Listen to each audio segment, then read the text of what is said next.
Olá, igreja. Mais uma vez, é meu privilégio compartilhar com vocês o que eu creio que Deus está querendo dizer durante esse tempo. Tenho certeza que nas últimas semanas você tem ouvido a palavra sendo pregada nesse sentido, mas eu creio que Deus tem mais para nós. E Ele quer que recebamos essa palavra nessa estação durante esse tempo. Como você sabe, o mundo inteiro está em uma recessão global e vai piorar ao passar do tempo. Mas lembre-se que nós somos pessoas que estão no mundo, mas não somos do mundo. Temos um pai que cuida de nós, e se ele cuida dos pardais e nenhum deles cai sem o seu consentimento, quanto mais ele cuidará de você. Então descansamos no amor do pai e aprendemos com ele como prosperar, mesmo em tempos de fome. Se olhar nas escrituras, toda vez que tinha uma fome, é um tempo em que Deus, o que ele tem para aquele momento, seja com Abraão, Isaque ou José, eles ganham destaque. O povo de Deus vai ganhar destaque durante esse tempo, seja no seu trabalho, seja nas suas empresas ou no seu ministério. Eles vão se destacar durante os tempos de fome. Não vai ser durante um tempo de prosperidade. Quando falo de tempos de prosperidade e fome, eu falo sobre os tempos do mundo. É durante tempos de fome no mundo que o povo de Deus começa a brilhar. Porque demonstramos a luz de Deus, não no meio da luz, mas no meio da escuridão. Demonstramos a capacidade e poder de Deus de fornecer, de prover durante os tempos de fome, durante tempos de escassez. Existe algo interessante sobre a fome. Você descobre que o povo de Deus, durante o tempo de fome, Deus lhes dá sabedoria para aquela fome. Em diferentes casos, diferentes fomes, você descobre que Deus deu sabedoria para José para ele saber como agir durante aquele tempo. Ele recomendou que Faraó nomeasse um homem com sabedoria para lidar com a fome que viria. Ele não recomendou a si mesmo, mas indiretamente ele fez isso, porque Faraó disse: Como encontraríamos outra pessoa que tem essa sabedoria que você tem? E ele nomeou José para ser o seu braço direito. Foi assim que José foi promovido. Essa foi a sabedoria que Deus deu a José durante o tempo de fome. Durante o tempo de Abraão, Deus disse a Abraão para ser honesto. Quando mentiu sobre sua esposa, ele chegou a um ponto onde ele teve que confessar e confessou. E a Bíblia diz que a primeira coisa que ele fez quando saiu do Egito foi construir um altar ao Senhor. Ou seja, ele priorizou o seu relacionamento com o Senhor. E Deus disse: Volte para onde se perdeu. Você foi para o Egito, agora volte para o lugar que você construiu o altar pela primeira vez. E a Bíblia diz que ele construiu o altar entre Ai e Betel. E foi para ali que ele voltou. Ele se lembrou onde ele tinha caído, onde caiu por causa da sua incredulidade e falta de fé. Então, para Abraão foi voltar para onde ele estava, para onde ele caiu. No caso de Isaac, a Bíblia diz que houve fome nos tempos de Isaac, assim como a primeira fome durante os tempos de Abraão. Muitos anos tinham se passado. Isaac já era um adulto. Quando Abraão foi para o Egito durante aquela fome, Isaac não existia. Mas muitos anos se passaram e Isaac estava enfrentando uma fome. Mas novamente há sabedoria, uma sabedoria específica que Deus deu para Isaac, e foi para ele plantar, foi para ele semear durante o tempo de fome. Se você olhasse para a terra naquela época, e a Bíblia diz que foi como nos dias de Abraão, se olhar para essa fome, vai ver que a fome foi severa. E durante uma fome severa, a terra fica assim. Agora imagine esse tipo de solo, e Deus te diz: semeie nesse solo. Você sabe que tem que fazer por fé, não pode fazer pela vista. Pela vista está tudo seco, árido. Se olhar no natural, você pensa que nada vai crescer nessa terra. E esse é o desafio que está diante do povo de Deus. Quando Deus diz para semearmos no Evangelho, não é como um investimento que eles podem ver no futuro algum tipo de retorno. Vão receber dividendos, vão ter um ativo e vão receber os lucros. Mas é algo que aparentemente, no natural, é seco. E essa é a área que Deus diz para semearmos. A Bíblia não diz que Onde está o seu coração, ali estará o seu dinheiro, o seu tesouro. É o oposto. A Bíblia diz: onde está o seu dinheiro, onde está o seu tesouro, ali estará seu coração. Ou seja, onde você coloca a sua semente, o seu dinheiro, o seu coração vai seguir. Se semear no Evangelho, seu coração estará no Evangelho. Amém? É assim que muda a direção do seu coração. As pessoas tentam virar as coisas ao contrário e dizem: as pessoas colocam seu dinheiro onde está seu coração. Não, é o oposto. Seu coração vai seguir onde seu dinheiro vai. E se você coloca o seu dinheiro no Evangelho, mesmo sem ter uma visão da importância dele, de como o Evangelho pode transformar as vidas, mas você começa pela fé, olhando para o Evangelho como algo seco, e você apenas semeia, você começa a colher os dividendos, assim como Isaac. E foi isso que aconteceu com Isaac. A Bíblia diz: semeou Isaac naquela terra, e no mesmo ano, não outro ano, no mesmo ano da fome, recolheu 100 por 1. Enriqueceu-se o homem, prosperou e ficou riquíssimo. Mais uma vez, ele prosperou e ficou riquíssimo. Então existe 30, 60 e 100 por 1 de crescimento na prosperidade. Ele primeiro começou a prosperar, foi o início, tudo no mesmo ano, e continuou prosperando, até se tornar riquíssimo. 30 por 1, 60 por 1, 100 por 1. E é claro que isso causou inveja nos filisteus, e a Bíblia diz que ele possuía ovelhas e bois e grande número de servos, de maneira que os filisteus lhe tinham inveja. Então não pense que o mundo não vai te criticar ou falar mal de você se você prosperar do jeito de Deus. Eles vão vir contra o ensinamento sobre a prosperidade e dizer que a Bíblia não ensina isso. A nova era pode ensinar, o mundo pode ensinar, esse povo pode prosperar, mas não o povo de Deus.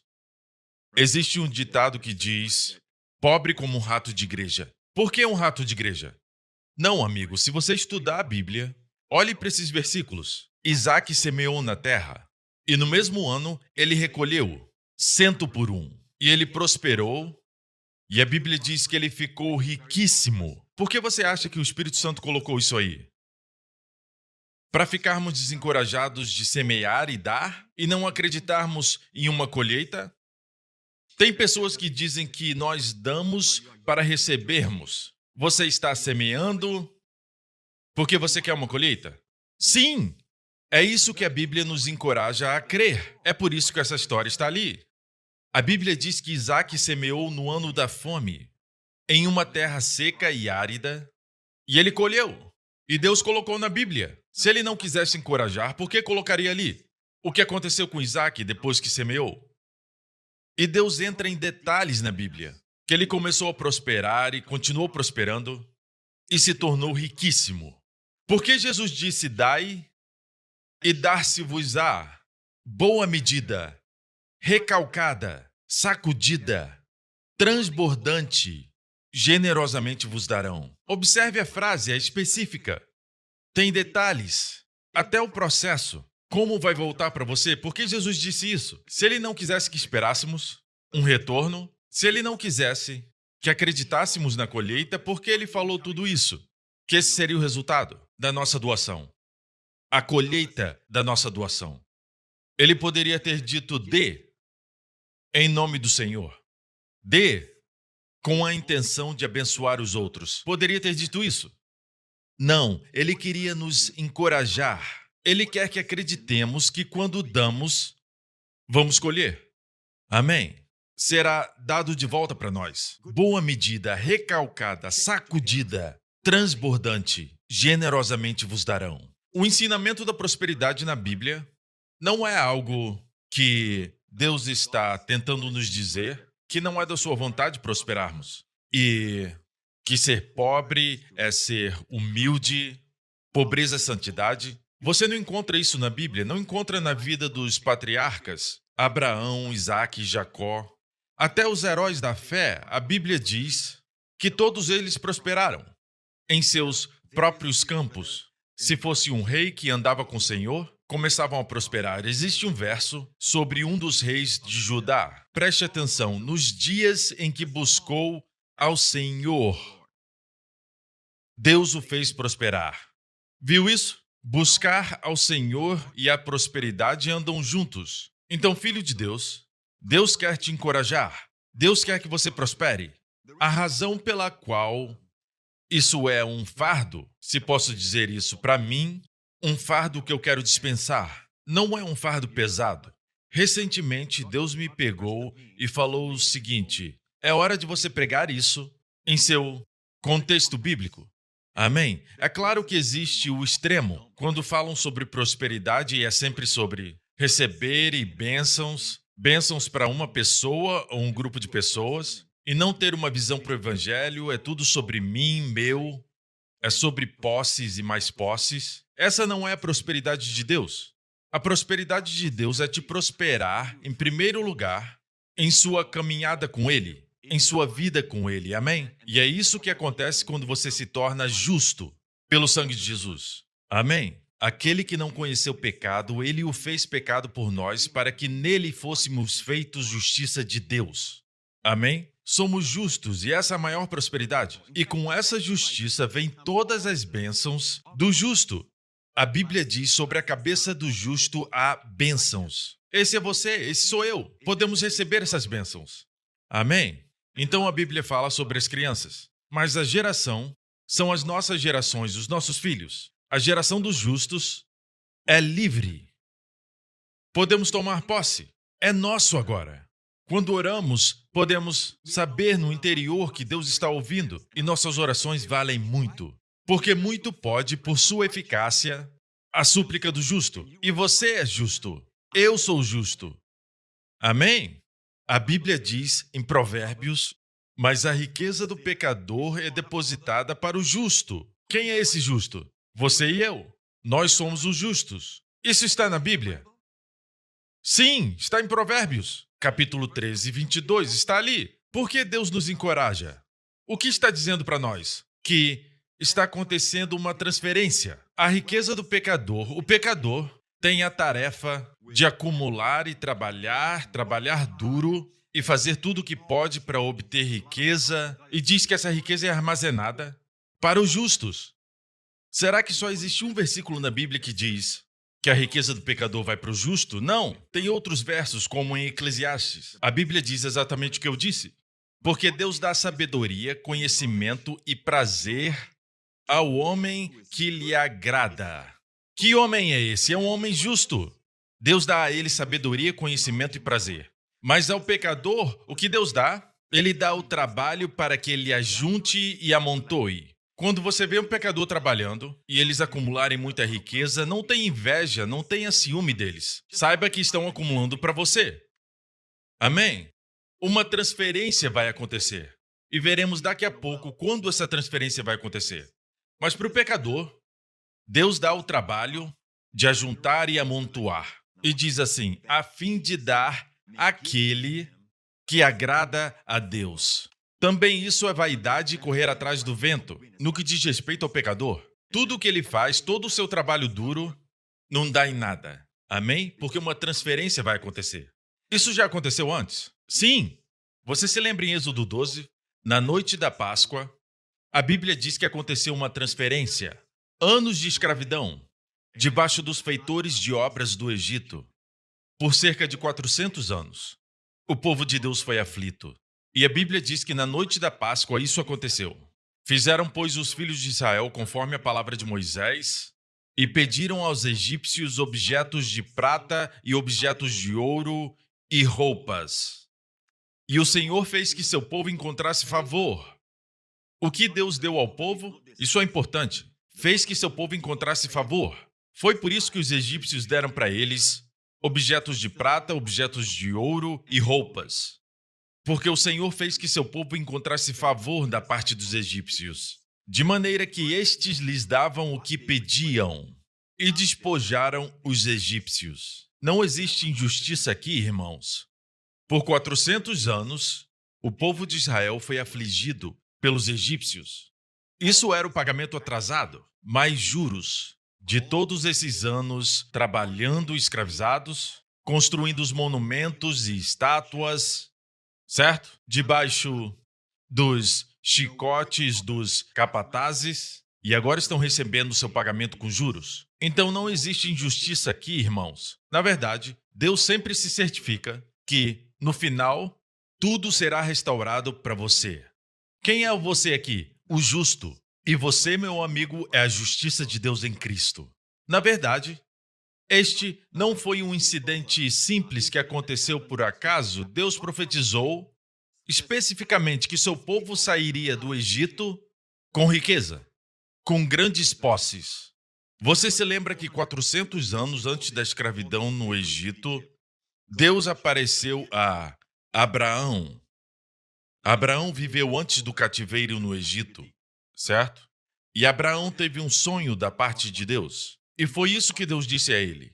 Disse assim: sabe com certeza que a tua posteridade será peregrina em terra alheia, e será reduzida à escravidão e será afligida por 400 anos. Imagina todos esses anos de trabalho forçado, sem pagamento. 400 anos. Mas também eu julgarei a gente a quem tem de sujeitar-se. Depois, filho de Deus, existe sempre um depois que vem para você. Amém. Creia em Deus. Eu creio que vai acontecer no fim dos tempos, porque a história do Êxodo não foi no início das pragas, não foi no meio das pragas, foi depois da última praga, foi no fim dos tempos que essa transferência de riqueza aconteceu. Aleluia! Amém. Você está pronto? Se não pregarmos, o coração do povo não vai se abrir. Amém. Deus vai fazer de forma justa. Deus faz tudo com retidão e justiça, ok? Deixa eu terminar a história. Deus falou para Abraão, neste sonho, e depois sairão com grandes riquezas. Se Deus não quisesse que eles saíssem com grande riqueza, por que ele falaria isso?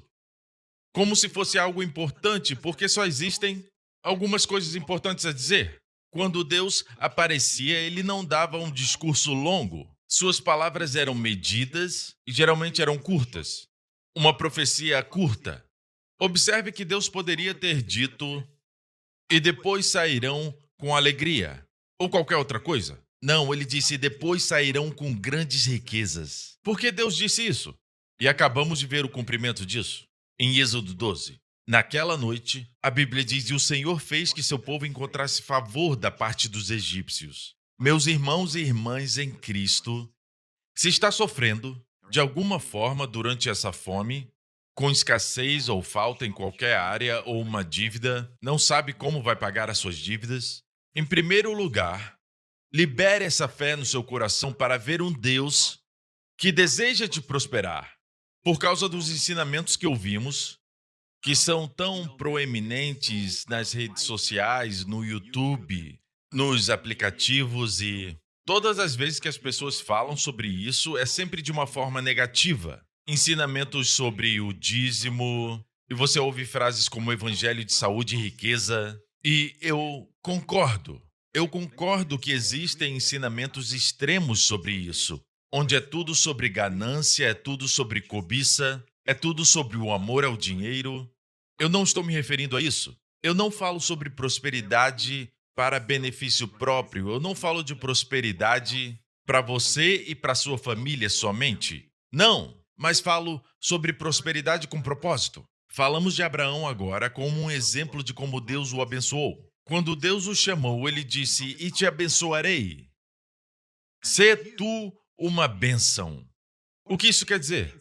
Vou te abençoar para que você seja um canal, para ser uma bênção. E é claro que sabemos que o grande plano de Deus é o Evangelho de Jesus Cristo, porque em tua semente serão benditas todas as nações da terra. É através do Evangelho. E Paulo fala em Gálatas e Romanos sobre esse verso. Em tua semente serão benditas todas as nações da terra. Então Deus nos abençoa, até financeiramente, com grandes riquezas, em suas próprias palavras, para que podemos canalizar essas coisas, amém, para a propagação do Evangelho de Jesus Cristo. Posso ouvir um amém? Então vemos que Deus profetizou isso 400 anos antes de saírem do Egito, que eles sairiam com grandes riquezas. A palavra diz que naquela noite, em Êxodo 12, quando eles saíram, Eles pediram aos egípcios objetos de prata, objetos de ouro. Observe que eram itens preciosos. Amém? Metais que eles pediram e também peças de roupa. Para que propósito? Tem um propósito para essa prosperidade.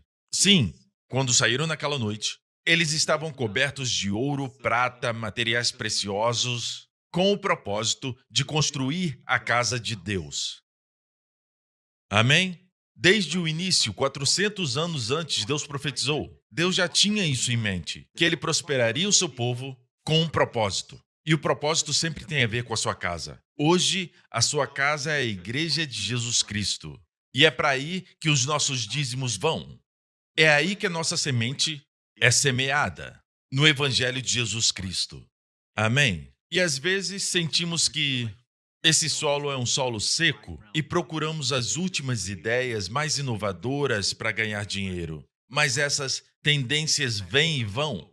Amém? Vai ganhar dinheiro por um tempo, mas vai perder muito no processo. Mas o caminho de Deus, quando Ele te abençoa e te prospera, a bênção do Senhor é que enriquece. E Ele não acrescenta dores. E a palavra dores ali significa trabalho doloroso. Ele não acrescenta trabalho doloroso. Ao contrário de outras coisas. Você pode ou não prosperar financeiramente. Sim, você pode ter uma casa maior agora, ou talvez você tenha mais um carro, certo? Mas o que você sacrificou para ter tudo isso? Somente nessa área, dinheiro. A prosperidade de Deus é mais do que dinheiro. Então vemos que Deus prosperou o seu povo no fim dos tempos. O fim dos tempos, para eles, foram os últimos dias no Egito. Mas para nós, os nossos últimos dias no mundo vai acontecer no fim dos tempos. Perceba onde a transferência ocorreu. Como acabei de dizer, não aconteceu no início das pragas, nem no meio das pragas, mas na última das 10 pragas, depois da última. E nós acreditamos que somos a geração que vai ver o retorno de Jesus Cristo. Estamos vendo os sinais, uma pandemia global, uma recessão global. Esse tipo de coisa, fomes, pragas, aconteceram no decorrer da história. Mas em uma escala global, uma atrás da outra, não.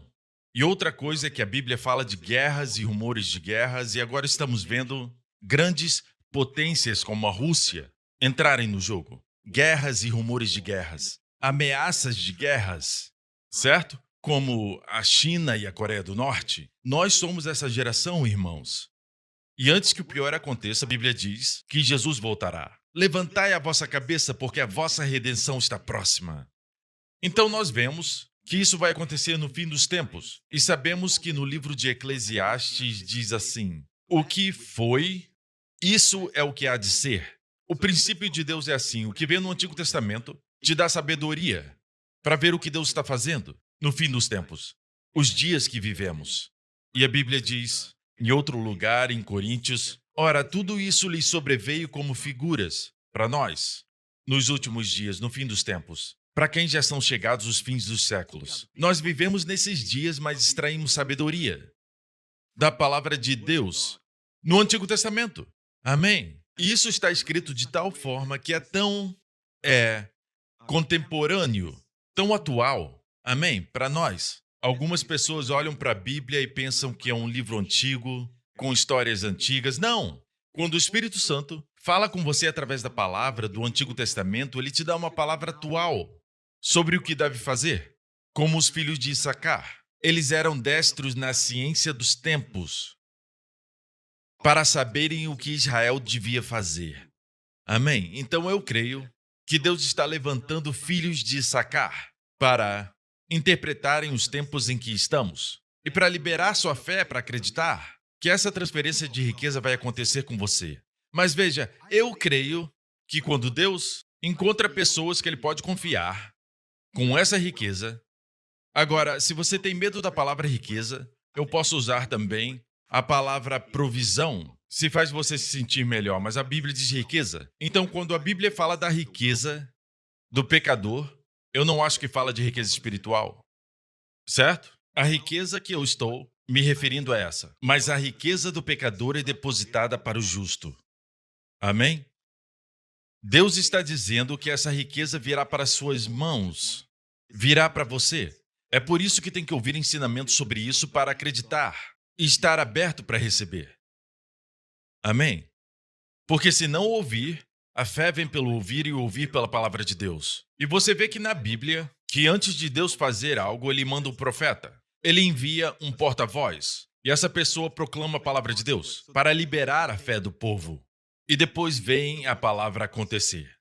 Amém? E é claro que se recusarmos ouvir a palavra, se disser, eu só acredito que vai acontecer comigo, você não vai ter a fé para poder receber, porque a fé vem pelo ouvir e o ouvir pela palavra de Deus. Então não importa, filho de Deus, se você acredita que Deus deseja te prosperar ou você crê que isso não faz parte dos planos de Deus. Se não acredita que Deus pode te prosperar, você não vai receber essa parte da bênção. Assim como em tudo na vida cristã, como recebe a salvação? Ouvindo a palavra sobre salvação. Alguém falou com você, ou você ouviu através de uma forma ou outra a mensagem, o evangelho, a palavra de Deus? Então você ouviu a palavra do evangelho e recebeu a salvação porque você ouviu. A fé vem pelo ouvir e da mesma forma a cura. Como você recebe a cura? Através da palavra. Às vezes pensamos que é só impor as mãos que as pessoas recebem. E quando elas não recebem, isso quer dizer que nós temos que sentar com elas e mostrar, através da palavra, como Jesus tomou as nossas doenças, para que eles vejam. E você ora que eles tenham uma revelação pessoal das Escrituras. Amém? Aí a fé vem e eles conseguem receber. A mesma coisa nessa transferência de riqueza no fim dos tempos. Temos que acreditar que Deus quer que tenhamos isso. Amém? Deus vai fazer de tal forma, de uma forma justa. Deus não vai fazer essa transferência de uma forma injusta. Você não pode sair e roubar a riqueza do pecador. Amém? E não vai trapacear para conseguir a riqueza do pecador. Não pode manipular. Não, vai ser feito assim como foi feito com o povo de Israel. O Senhor deu graça. Então vemos a chave aí, é a graça. Uma coisa triste é que eu sinto que existe uma nova geração que olha para o favor e pensam: essa mensagem da graça são alguns pregadores tentando as pessoas se sentirem bem. Não, amigo. A graça de Deus é um ensino válido e central da Bíblia. A palavra favor quer dizer graça, porque graça é favor imerecido. Ser cheio de graça quer dizer ser cheio de favor. Amém? E a palavra diz claramente, em Êxodo 12, e o Senhor deu graça ao povo em os olhos dos egípcios. Essa é a chave. Quando Deus te dá graça com o seu chefe, amém? É quando a promoção acontece, um aumento no seu salário. Isso acontece, amém? Quando Deus te dá favor aos olhos dos seus clientes, eles querem fazer negócio com você, ao invés de outra pessoa. Talvez eles tenham mais experiência, talvez ofereçam mais, mas de alguma forma os clientes vêm até você. Eles gostam e confiam em você. E muitos negócios são feitos assim. Quando alguém tem confiança em outra pessoa, eles querem fazer negócios com ela. Isso se chama favor. Deus pode te dar isso, apesar da sua experiência, apesar do seu diploma ou das suas realizações. Não depende dessas coisas, mas é o Senhor que dá favor. Então busque no Senhor favor. Busque no Senhor graça. Nós costumávamos, até comigo, quando eu era jovem e comecei na vida, eu não tinha muita coisa. Mas eu confiei em Deus que Ele iria me dar favor em todas as situações. Poderia te contar muitas histórias, até mesmo durante o período que eu passei no exército, como Deus me deu favor com meus superiores, com os meus comandantes imediatos, e como portas se abriram para mim, e privilégios que não eram dados aos outros foram dados para mim. É o favor de Deus. Eu aprendi através dos anos que você pode depender do favor de Deus. Ah, mas eu não mereço o favor de Deus. Não, amigo. Graça é favor imerecido. Quanto menos merecedor você é, mais se qualifica. Amém? Tudo o que tem que fazer é receber. Deus quer que você receba favor. Receba favor hoje. Amém? Também vemos na vida de José. A Bíblia diz que José achou graça aos olhos de, primeiramente, Potifar e depois aos olhos de Faraó. Deus deu a ele favor e era algo que Deus deu, Deus impartiu e ele foi promovido. Com cada favor que Deus deu a José, ele foi promovido. No caso de Potifar, ele era um escravo, quando Deus deu a ele favor. E a Bíblia diz que tudo o que ele fazia, o Senhor prosperava. Tudo o que fazia, Deus prosperava. Tudo em suas mãos. Tanto que Potifar colocou tudo nas mãos dele. Pense nisso, Potifar, como muitos empregadores, estão em uma posição de nos promover, ok? E muitos deles não são crentes. Eu assumo que você provavelmente trabalha para um chefe que não é crente. Se ele for crente, você pode falar com ele, mas no caso de José, Potifar não era crente. Mas a Bíblia diz: vendo, pois, o seu senhor, que o Senhor estava com ele, e tudo o que ele fazia, o Senhor prosperava em sua mão. Ele viu que o Senhor estava com José e que José prosperava em tudo que ele tocava por causa do Senhor. Como você acha que isso chegou a Potifar? Ele observou com seus próprios olhos. Ele via tudo que José fazia, seja plantar, e acabou se tornando uma grande colheita naquele ano. A maneira que ele estava lidando com um grupo de servos que se tornaram motivados por causa do seu comando. Seja o que for, nós vemos José prosperando. E era evidente para um ímpio. Ele viu alguém que não acredita em Deus, seguia pela vista. Então, o que acontece é que quando Deus te dá favor, o mundo vai ver, seu chefe vai ver, os seus clientes vão ver, as pessoas debaixo do seu ministério e até mesmo pecadores vão ver. Muitas das vezes, isso é um fator esquecido na pregação do Evangelho de Jesus. Pecadores querem ouvir alguém que tenha favor em suas vidas. Eles ouvem alguém assim como Billy Graham, que tinha tanto favor de Deus, que eles estavam dispostos a passar 1 hora em um estádio escutando. Convidados de alguém, mas tinha algo a respeito do Billy Graham que os atraiu para quererem passar esse tempo que poderiam gastar em outro lugar por causa do favor. E se você é um ministro do Evangelho, creia em Deus por isso, porque é uma parte vital para conseguir alcançar as pessoas. Amém? Porque quando você tem favor, você prospera. O mundo vai ver e o mundo sabe. O mundo quer ser associado com vencedores. Amém? Quando verem Deus em você. O mundo tem uma certa ideia de Deus que é um Deus exigente, exige coisas de nós que não podemos cumprir. É a ideia que eles têm. Deus só está esperando para me castigar, que é um Deus severo. Eles veem um Deus crítico, não veem um Deus de bondade, de amor. Um Deus que deu o seu próprio filho para você ser salvo. Não veem isso. Não veem Deus assim. Se o mundo vesse Deus dessa forma, os levaria ao arrependimento. Não, eles veem um Deus irado. Às vezes somos culpados disso porque apresentamos um Deus irado. Não, meu amigo.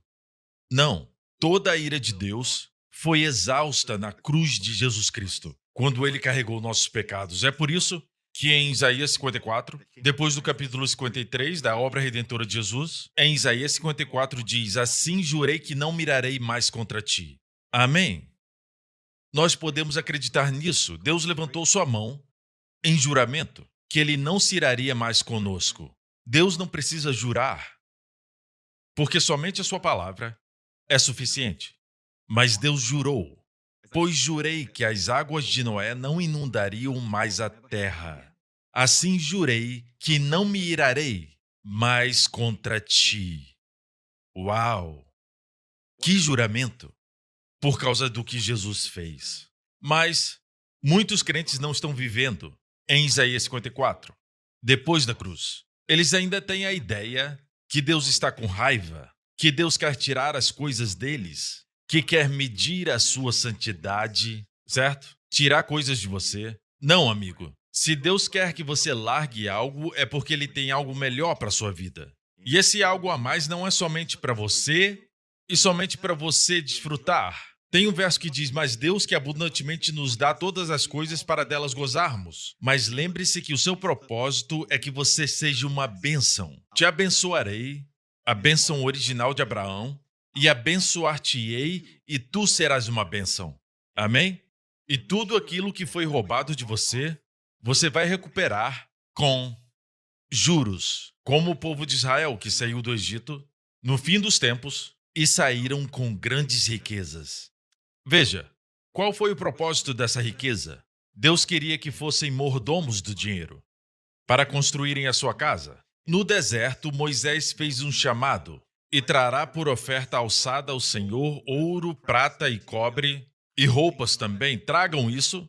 E a Bíblia diz que trouxeram a Moisés a tal ponto que ele teve que mandar parar. Já é mais do que suficiente. Existia uma generosidade.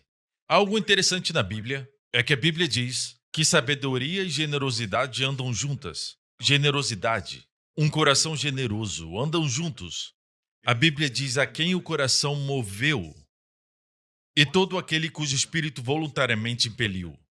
E trouxeram a oferta. Aqueles com sabedoria fizeram isso para o tabernáculo. Aqueles a quem o coração tinha sabedoria. Aqueles cujos corações tinha sabedoria. E todas as mulheres sábias fiavam com as mãos, com os dedos, amém? Os panos para os móveis. Isso me lembra dos diferentes ministérios na Igreja de Jesus. As mulheres ensinando as histórias dos evangelhos para as crianças, amém? E é claro que todos os outros ministérios são caracterizados ali na Bíblia como pessoas com sabedoria. Aqueles com sabedoria utilizavam seus dons que Deus lhes deu. Pessoas sem sabedoria podem ter o dom. Na verdade, eles têm, todo filho de Deus tem um dom, mas não estão utilizando. Mas a Bíblia diz que aqueles com sabedoria são generosos e são pessoas que servem. Glória a Deus. Observe que todo o propósito para Deus profetizar essas palavras para Abraão, naquele sonho, a respeito da sua descendência, que seriam escravos e sairiam com grandes riquezas. Deus tinha um propósito para aquelas riquezas. Então, na noite que aquilo aconteceu, 400 anos depois de Abraão, em Êxodo 12, a Bíblia diz que Deus deu a eles graça. Deus deu graça a eles antes da transferência acontecer. Amém? E o Senhor deu graça ao povo e aos olhos dos egípcios, favor aos olhos do mundo. Teremos favor aos olhos daqueles que não podem ver Deus, que não conseguem ver o mundo espiritual, mas eles verão o resultado do favor de Deus na sua vida. Amém? A transferência vai acontecer. Então agora, eles saem do Egito, cheios de ouro e prata, atravessaram o Mar Vermelho e do outro lado, no Monte Sinai, Deus deu a lei. E o que aconteceu depois da lei? Deus deu a eles o projeto do tabernáculo. Foi aí que Moisés disse: aqueles que têm ouro, prata, pedras preciosas, e também aqueles que têm panos escarlate, linho azul, podem trazer. Trouxeram tanto que Moisés teve que fazê-los parar. É a generosidade espiritual. Eu amo como a Bíblia descreve isso. Aqueles que tinham um coração sábio, aqueles que eram generosos, essas coisas combinam. Amém? É prosperidade com propósito. Como aplicamos isso hoje? Isso não está escrito apenas para nos mostrar o que aconteceu na história. Não, é para nos ensinar que a casa de Deus hoje é a igreja, o corpo do nosso Senhor Jesus. E, em termos práticos, significa a sua vida em uma igreja local. Amém? Sua riqueza, suas bênçãos, tudo aquilo que Deus te deu é para beneficiar a igreja local. Veja, se quisermos fluir com Deus, nós nos alinhamos com os planos de Deus, com o seu propósito. Se você aprender que Deus quer te prosperar, por exemplo, se eu ver, digamos que eu não fosse um judeu na época do Êxodo. Na verdade, foi isso que aconteceu. Muitos egípcios se juntaram aos judeus. Digamos que eu não sou um judeu, sou um egípcio. Mas eu vi através das pragas que o Deus de Israel é o Deus verdadeiro. É o Deus de Abraão, Isaque e Jacó. E eu quero fazer parte desse povo. Amém? É o que chamam de prosélito. Convertidos de outra nação. A Bíblia diz: e subiu também com eles uma mistura de gente. Então eu quero fazer parte disso. Estou sendo inteligente. Infelizmente, essa mistura de gente causou que Israel tropeçasse na sua peregrinação pelo deserto. Mas muitos deles permaneceram fiéis. Até no tempo de Davi, tinham gentios, não judeus, que eram fiéis a Davi. Então, se eu conheço o plano de Deus e vejo que o propósito dele é com Israel, e vejo que Deus está dando a eles grande riqueza, eu vejo que tem um propósito para essa riqueza. Então, eu alinho a minha vida com isso. E adivinha? Eu costumava fazer um experimento na escola, um experimento científico. Você tem uma lâmpada no final e você tenta conectar os fios. Se a luz não acende, você sabe que não está conectado. Tem que se certificar que tudo está conectado, então a luz acende. Então, se eu quero o resultado, a luz acesa, quero a minha vida abençoada, tenho que alinhar a minha vida de acordo com os planos de Deus, porque naquela época, aqui na Terra, onde Deus estava trabalhando? Em quem Deus estava trabalhando? No povo de Israel.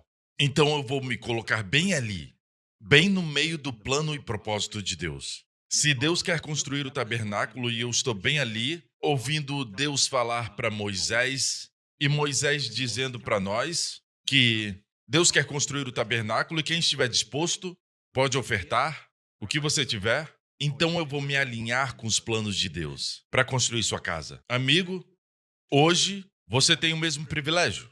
Amém? Você tem o privilégio de ofertar no que Deus está fazendo hoje. E o que Ele está fazendo? As pessoas dizem que Deus está fazendo muitas coisas ao redor do mundo, mas eu te digo que, em primeiro lugar, Deus está espalhando o Evangelho de Jesus Cristo. Amém? Veja, Deus poderia ter construído o seu tabernáculo no deserto através do anjo Gabriel ou pelo anjo Miguel, porque os anjos não se cansam. Deus poderia ter feito anjos construírem um tabernáculo e ficaria muito bom, melhor do que Bezaliel fez. Amém?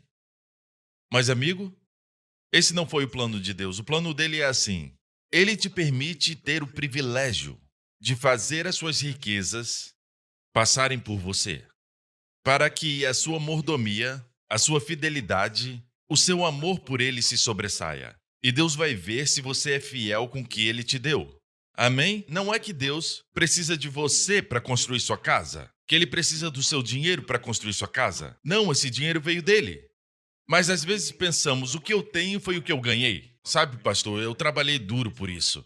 Existe um belo versículo na Bíblia, uma promessa de Deus para o povo de Israel, Deuteronômio 8, versos 17 e 18. E não digas no teu coração, a minha força e fortaleza de meu braço me adquiriram esse poder. Eu vou repetir porque é importante. Deus disse, não digas que a minha força e a fortaleza do meu braço me adquiriram esse poder.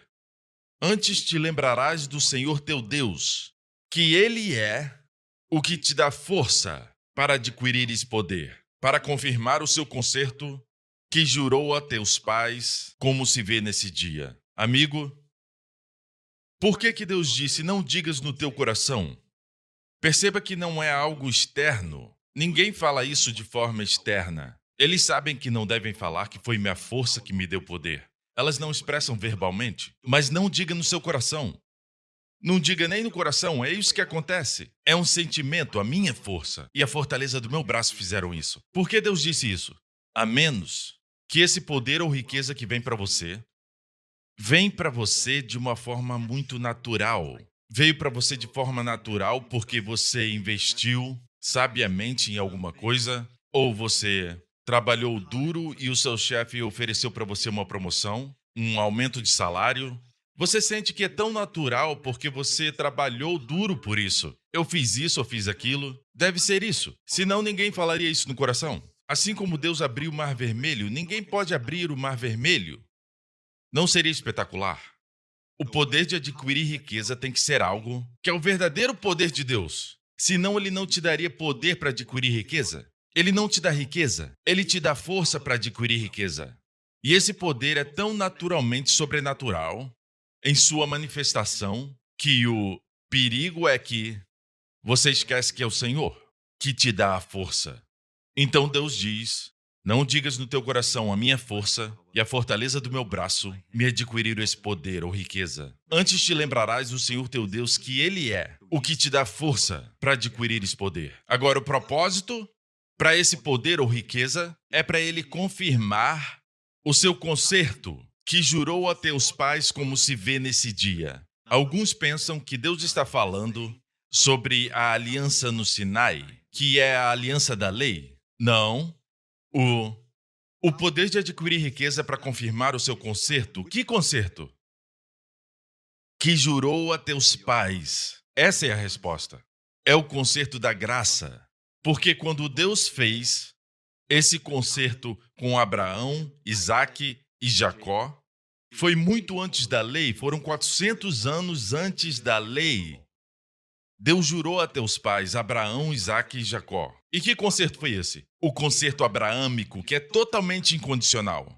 Não era baseado na obediência de Abraão, mas na fidelidade de Deus. É o mesmo concerto da graça que temos hoje. Somos abençoados com as bênçãos de Abraão.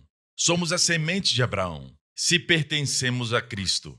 Amém? Cristo nos resgatou da maldição da lei para que a bênção de Abraão chegasse aos gentios, você e eu. Amém?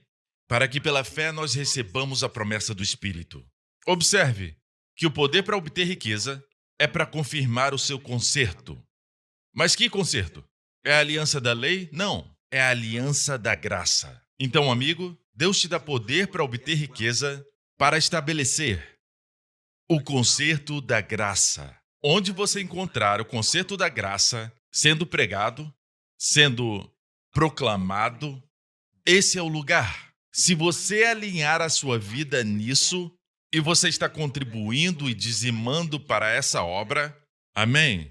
Você com certeza vai receber esse poder para adquirir riquezas. Glória a Deus, aleluia! Deus deu esse poder para o seu povo. Mais uma vez, algumas pessoas dizem, eu não acredito no evangelho da prosperidade. Eu também não acredito nisso. Eu não acredito que existe um evangelho da prosperidade. Não existe isso. A Bíblia diz que é o evangelho da graça e paz.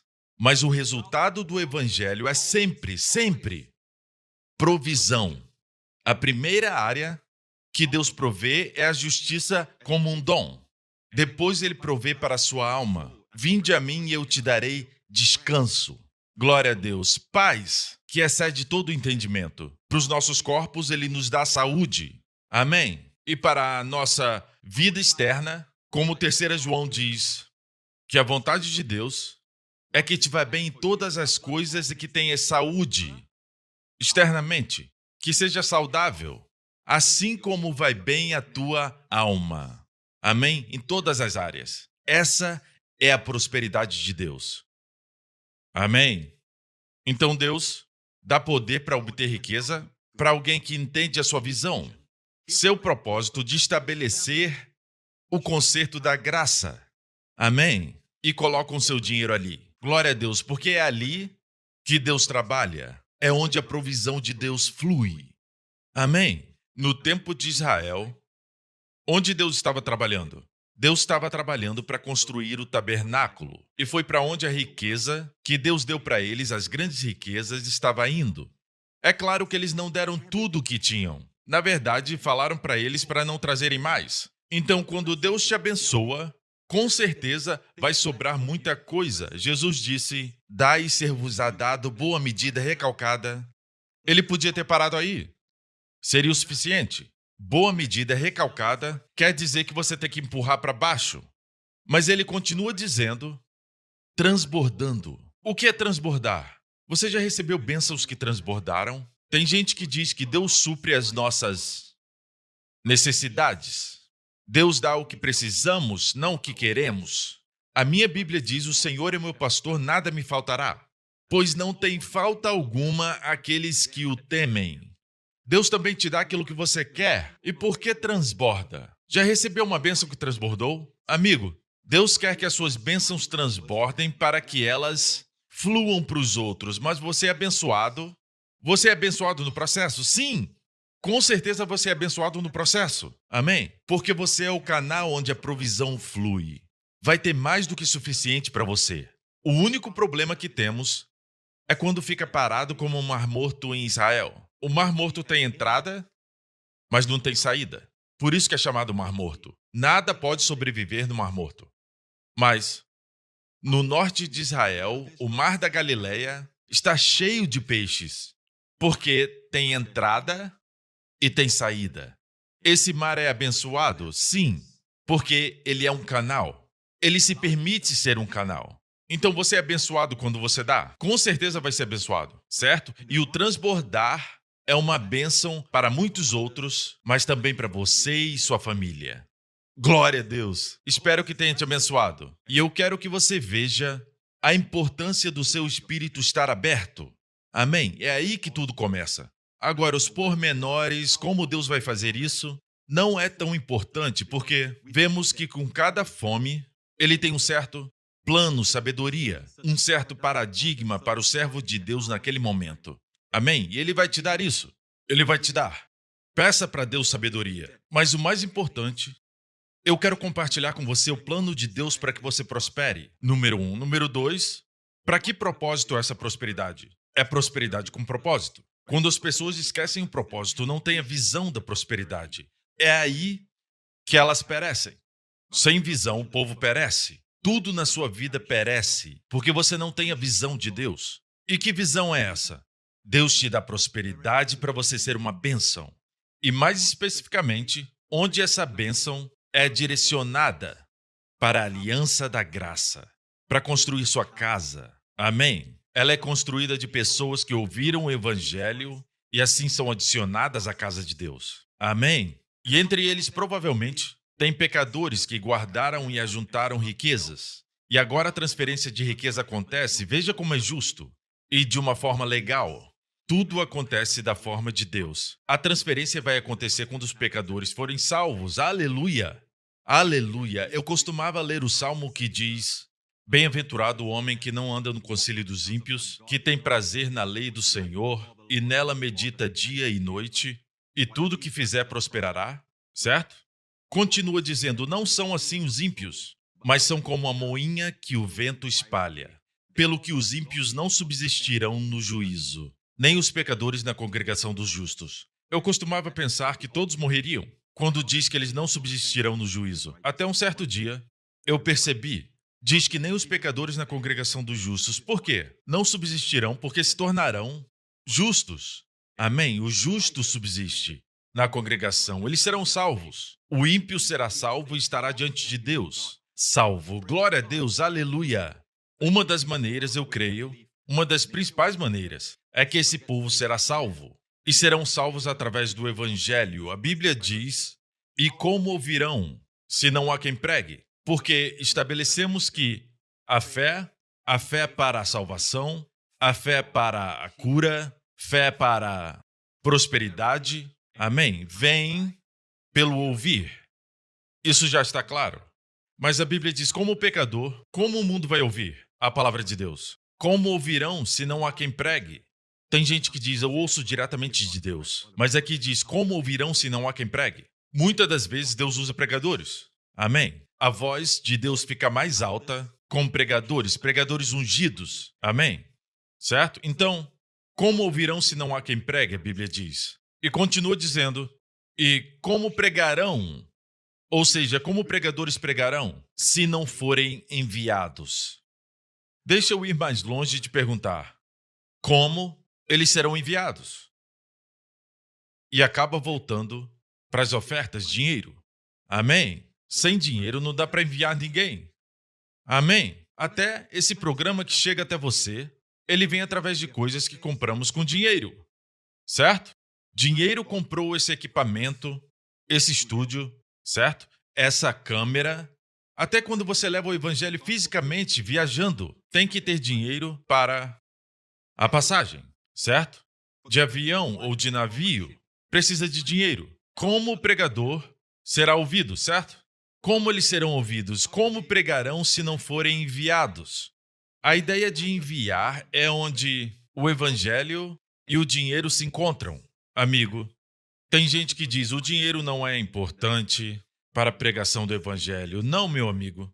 É vital. Veja a conexão. Fé vem pelo ouvir e ouvir pela palavra de Deus. E como ouvirão sem pregador? E como eles serão enviados? Como eles pregarão se não forem enviados? Amém? O diabo quer te desviar. Eu quero te alertar aqui. O que eu estou vendo acontecer é que o diabo está distraindo o povo de Deus. Eles têm com eles os dízimos, têm as ofertas, mas fica com eles. E o diabo se certifica que eles dão para outros lugares. O dízimo ainda vai para um lugar, vai para o propósito do diabo. Veja, já percebeu que isso é exatamente o que aconteceu com o povo de Israel? Quando Deus falou sobre o tabernáculo, isso aconteceu logo após receberem a lei, mas não até eles construírem o bezerro de ouro. Moisés estava lá em cima na montanha, recebendo o projeto da casa de Deus, o tabernáculo. Ao mesmo tempo, o diabo estava trabalhando no pé da montanha, tentando desviar as riquezas, desviando o ouro e a prata para quê? Para construir o bezerro de ouro. Você vê o que o diabo está fazendo? O diabo não quer que você use sua riqueza para construir a casa de Deus. Ele não quer que use a sua riqueza para financiar o evangelho de Jesus Cristo. Ele quer desviar isso. E amigo, você ainda vai colocar seu dinheiro em algum lugar, mas o diabo quer que esse dinheiro vá para o bezerro de ouro, seja qual for o bezerro de ouro. Então, como o diabo está te distraindo? Você tem o dinheiro. Entenda que mesmo que você não dê o seu dízimo naquele mês, esse dinheiro vai para outro lugar. Ainda vai ser gasto. É melhor ir para um bom solo, para o evangelho. Mas lembre-se que essa terra que Deus tem para o seu povo durante o tempo de fome pode parecer que não é uma terra boa. Amém? Você tem que agir por fé e não por vista. Deus nos mostra onde colocar o nosso dinheiro. No evangelho de Jesus Cristo, na casa de Deus, na sua igreja local, onde quer que ela esteja.